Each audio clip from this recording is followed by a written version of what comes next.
Everyone, আজকে দেখো আমি কি বানাতে চলেছি। আজকে আমি বানাতে চলেছি তালের ফুলুরি আর মালপোয়া। তো দেখো, ফার্স্টে তেল দিলাম, তেলটা ভালো করে গরম হয়ে গেছে। তার আগে সব রেডি করেই আমি রেখেছিলাম। প্রচুর টাইম লেগেছে, কি বলবো, একা হাতে সব কিছু। তো ফুলুরিগুলো বানিয়ে নিলাম। নেওয়ার পর তারপরে দেখো এই যে মালপোয়া, এই মালপোয়াটাও বানালাম। এগুলো বানাতে বানাতে সে বিরক্ত হয়ে যাচ্ছি, তবে ফাইনালি বানানোও হয়ে গেছিলো। তারপরে আমি ফ্লিপকার্টে কিছু জিনিস অর্ডার করেছিলাম, তো চলো সেটাই তোমাদের সাথে শেয়ার করি।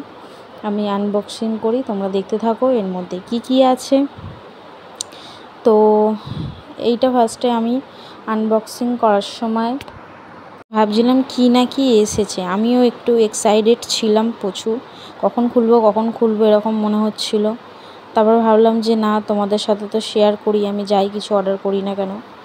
তো দেখলাম, এই দেখো ফাইনালি এটা আমি আনবক্সিং করলাম।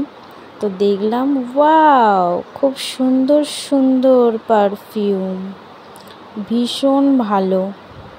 তবে এটা স্প্রে করার মতন নয়, এটা মানে ঘষে ব্যবহার করতে হবে।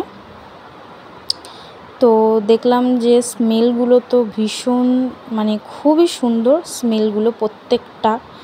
আর এত সুন্দর মানে জিনিসগুলো, ছোটো ছোটো কিউট, আমার ভীষণ ভালো লেগেছে।